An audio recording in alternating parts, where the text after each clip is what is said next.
Bismillahirrahmanirrahim. Assalamualaikum warahmatullahi wabarakatuh. Pada pertemuan pertama kali ini, kita akan membahas materi tentang mekanika zat padat ya. Nah, salah satunya adalah elastisitas. Ya, mungkin sudah banyak yang familiar ya dengan bahasa elastisitas, yaitu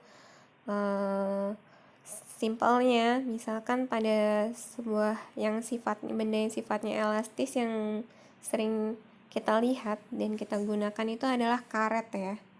Ya, karet. Jadi karet itu adalah sifatnya elastis ya. Kenapa? Karena ketika ditarik dan ketika dilepas dia akan kembali ke bentuk semula. Itulah yang namanya sifat elastis. Nah, elastisitas di sini ini terjadi pada benda padat ya. Pada benda yang padat, bukan cair ataupun gas. Kalau misalnya cair sama gas itu bahasanya beda lagi ya, bukan elastisitas namanya.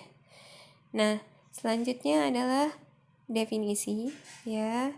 Misalnya di sini jika sebuah benda padat berada dalam keadaan setimbang tapi dipengaruhi oleh gaya-gaya yang berusaha menarik, menggeser atau menekannya, maka bentuk benda tersebut akan berubah. Gitu ya.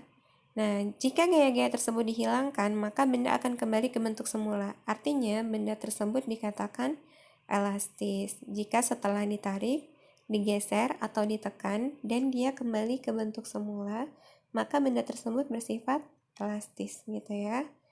Nah, terus selanjutnya elastisitas adalah sifat suatu zat yang memungkinkan benda kembali pada ukuran dan bentuk semula setelah gaya yang mendeformasikannya ditiadakan. Nah, batas elastisitas ini adalah batas di mana benda dapat kembali ke bentuknya semula apabila gaya-gaya yang diberikan masih sebanding dengan elastisitas bahan, atau tidak dapat ke bentuknya semula, atau berubah bentuk secara permanen ya, apabila gaya yang diberikan terlalu besar melampaui batas elastis bahan. Nah, pada elastisitas ini ada variabel atau besaran yang kita kenal ya, besaran turunan yang kita akan bahas, yaitu mengenai tegangan, regangan, dan modulus elastisitas. Nah, modulus elastisitas ini ada yang namanya modulus bulk, ada yang namanya modulus geser gitu ya. Itu modulus elastisitas. Nah, di sini tegangan dan regangan. Nah, tegangan ini adalah gaya persatuan luas di mana gaya tersebut bekerja. Nah, di sini rumusnya adalah P sama dengan F per A. Mungkin kalian familiar ya dengan rumus ini. Nah, rumus ini sama dengan rumus tekanan kalau pada zat cair ya.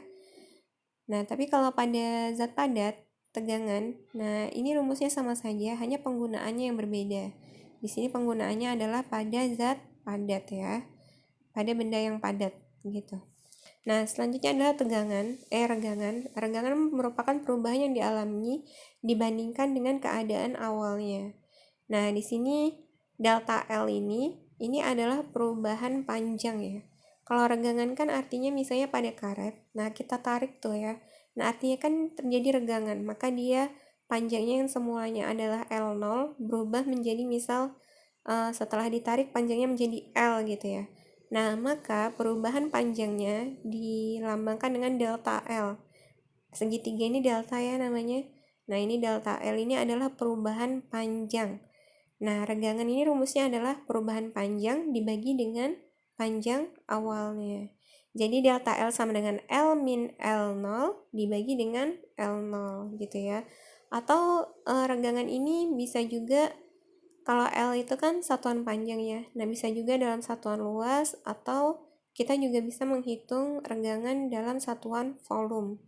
Kalau misalnya satuan luas, nah itu sama dengan delta A per A0 ya, atau delta A ini sama dengan A min A0 dibagi dengan A0. A0-nya itu adalah luas awalnya ya.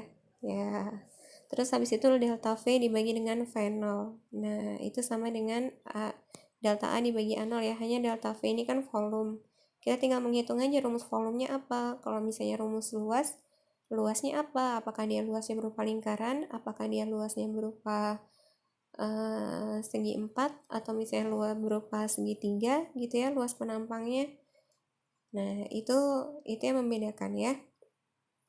Nah, tegangan ini merupakan penyebab ya, karena adanya tegangan atau gaya tarik gitu ya dari kanan dan kiri sehingga benda tersebut terjadi tegangan. Nah, maka akibatnya adalah benda tersebut meregang, yaitu regangan. Jadi, tegangan ini penyebabnya, sedangkan regangan adalah akibatnya.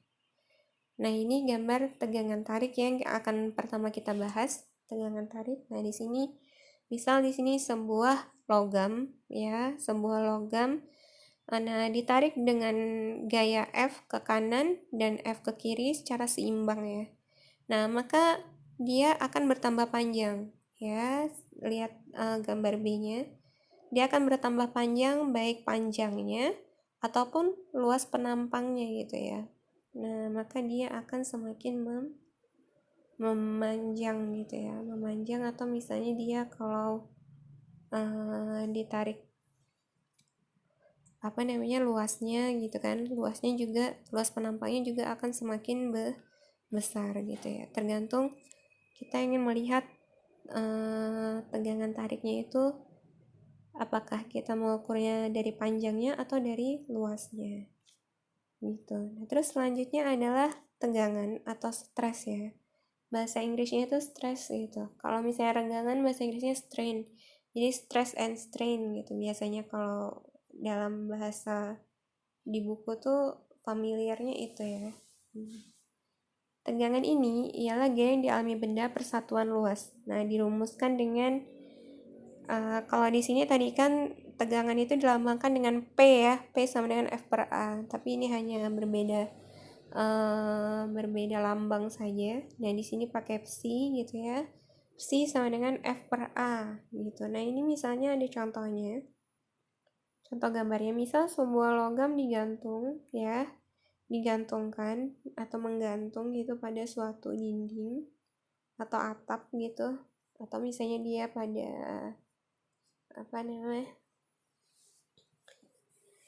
atau menggantung pada suatu papan gitu ya. Nah, terus ada gaya tarik gitu, gaya tarik ke bawah. Yang gaya tariknya ini adalah lambangnya F. Nah, untuk mencari tegangannya, maka rumusnya adalah F per A, luas penampang ya. Nah, di sini bendanya ini berupa silinder. Karena dia berupa silinder, jadi luas penampangnya itu berupa lingkaran. Nah, kita cari dulu nih, luas lingkarannya ini kan berupa lingkaran nih, maka luas lingkaran itu yang kita cari. Luas lingkaran biasanya sama dengan pi r kuadrat ya. Kita cari dulu berapa jari-jarinya atau diameternya. Kalau pakai jari-jari maka luasnya adalah pi r kuadrat. Kalau dia diketahui diameternya bisa juga dengan rumus 1/4 pi d kuadrat gitu ya. Nah, selanjutnya adalah regangan atau strain. Regangan adalah perbandingan pertambahan panjang terhadap panjang asli akibat mengalami tegangan. Nah, regangan dirumuskan dengan di sini E lambangnya ya. E ini hanya lambang ya, lambang untuk regangan sama dengan delta L dibagi dengan L0. Nah, delta L ini sendiri sama dengan L atau panjang akhir dikurang dengan L0 ya. Delta L ini adalah perubahan atau pertambahan panjang. Jadi panjang akhir dikurang dengan panjang awal. Nah, dibagi dengan panjang awal, maka diperolehlah nilai regangan. Nah, karena delta L ini kan satuannya udah meter nih, terus L0 juga udah meter. Maka regangan ini dia tidak memiliki satuan ya. Ya. Jadi hanya berupa nilai saja, tidak ada satuannya. Nah, rasio gaya F terhadap luas penampang A dinamakan dengan tegangan tarik. Nah, perubahan fraksional pada panjang batang delta L dibagi L dinamakan regangan. Nah, ini ya, rumusnya simple, hanya dua ini ya. Yang penting kalian tahu luas penampangnya rumusnya apa, ketika dia berupa lingkaran menggunakan luas lingkaran. Kalau misalnya dia luas penampangnya berupa persegi panjang, maka luasnya bisa menggunakan rumus persegi panjang gitu dan sebagainya. Nah, selanjutnya regangan. Ada dua jenis regangan ya. Nah, regangan tarik atau tekan atau shear atau strain ya. Nah, strain. Nah, ini biasanya kalau regangan tarik biasanya kan dia ditarik ke atas dan ke bawah gitu ya. Misal pada benda yang pertama ini kan ada dua benda nih. Nah, kalau regangan tarik dia ditarik menjauhi ini ya, menjauhi dari bendanya gitu ya. Berlawanan arah dengan arah benda. Tapi biasanya kalau misalnya tekanan itu adalah artinya ditekan gitu ya. Jadi dia tuh arah panahnya tuh ke arah gaya tekannya tuh ke arah bendanya gitu. Nah, sini apa dilihat arah panahnya ya. Nah, yang ini satunya ke bawah, satunya ke atas untuk yang silinder yang pertama, terus silinder yang kedua ini arah panahnya adalah ke arah bendanya. Nah, ini adanya tekanan ya. Nah, terus habis itu ada juga regangan geser atau shear ya.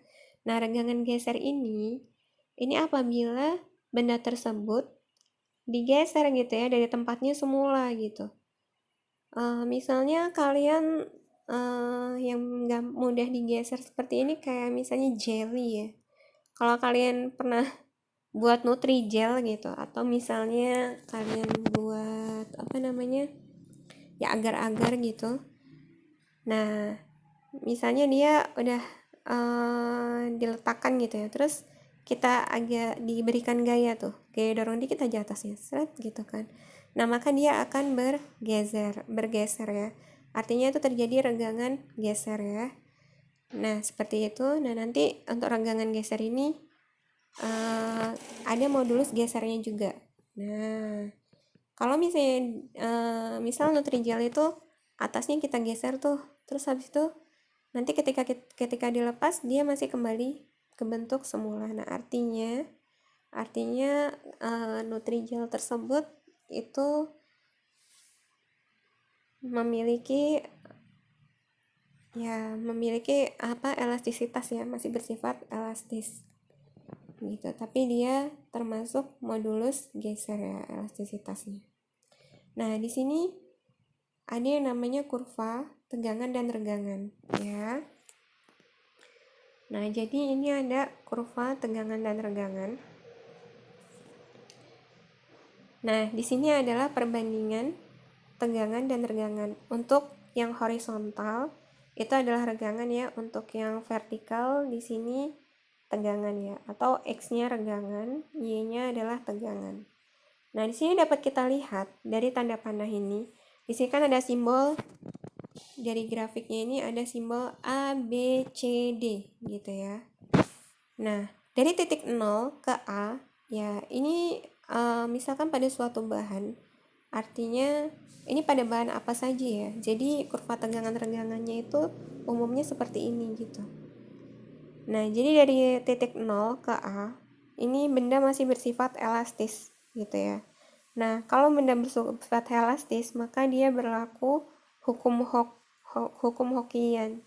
Atau misalnya hukum Hockeyan ini maksudnya hukum elastisitas ya. Nah, masih berlaku untuk itu gitu.